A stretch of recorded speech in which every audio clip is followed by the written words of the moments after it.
In this video we're going to create a contact page for the website. Now this is the first of what I call the legal pages. I use that term because some of the pages that we're going to create are there really for legal purposes. They're to protect us and to have on the site. And it's not something we really want necessarily the visitors to see. It's just something that we need to have there. Google likes it, and it's just to keep you safe as well. So this includes contact page, terms, privacy, disclaimers, and I also lump in the About Us page in this, although that is a page that is the exception because the About Us page can be a high traffic page and therefore it is one that maybe we want our visitors to go to. But anyway, I lump them all under the term legal pages, so let's create them. The first one is the contact page, and this is a page that will allow our visitors to contact us. Let's first just go over to our site. Now I've still got the Genesis theme. Since you're probably using the 2014, I'm going to switch back to that for now, and you can see I've actually deleted it. So what I'm going to do, I'm going to add it back again, and it was under popular. I think it was one of those in popular, but even if it wasn't, you could do a search up here for 2014. And there we are, so I can install that. Just come back here, click on the install button there. That's installed, let me activate it. Okay, and I'm going to refresh the page. And we're back to where we were, so everybody's on the same page now.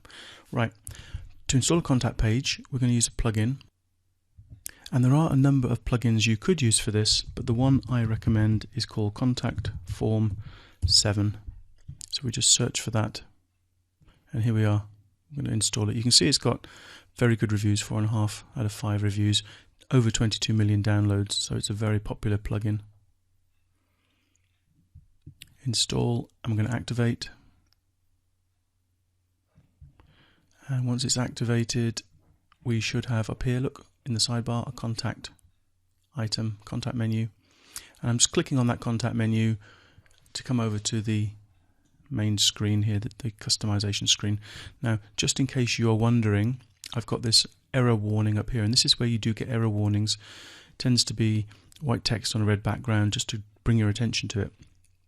The reason I've got that is because while I'm playing around with this, I have actually turned off my website to the search engines. In the reading settings, I've checked this button at the bottom, and that's just because I am keeping this content up for a while. This content isn't unique content, and I don't really want Google to see that I'm using content that's perhaps been used on other websites. So I've put that block on there. That's what that warning is for. It's nothing to worry about. Okay, now when you install the plugin Contact Form 7, it will come with one contact form already for you, and you can see here we've got shortcode. All we're going to do is copy that shortcode. We're going to go over to Pages and add a new page. We're going to type in Contact as the title, and we're just going to paste in that shortcode and click Publish.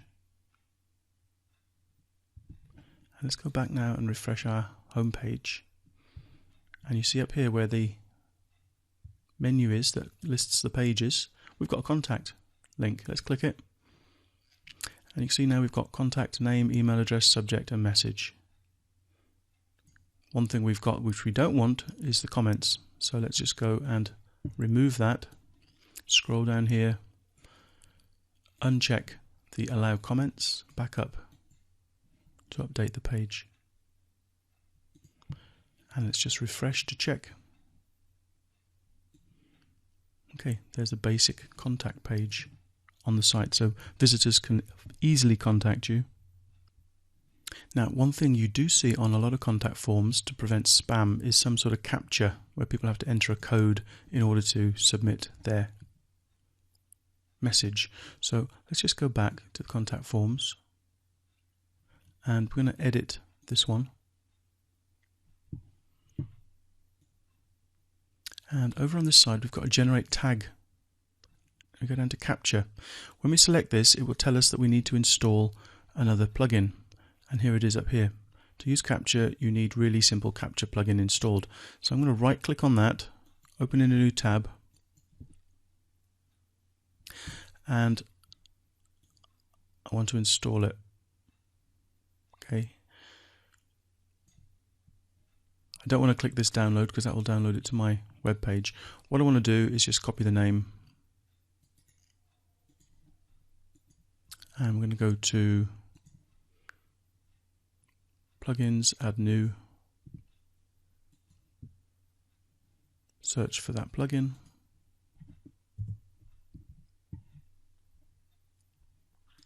click on install and activate. Okay, so now we've got the really simple capture plugin activated. Let's go back to the contact form, and what we need to do is scroll down here a little bit, and we have a code here. We've got one code for the image that's going to be displayed and one code for the field or the box where somebody can actually enter the image. They're almost identical. One's capture C, one's capture R. Just go up here and scroll up here. And just before we have the send button, look, submit send, that's the send button. Underneath the message, we're going to paste in the capture code, and then we're going to paste in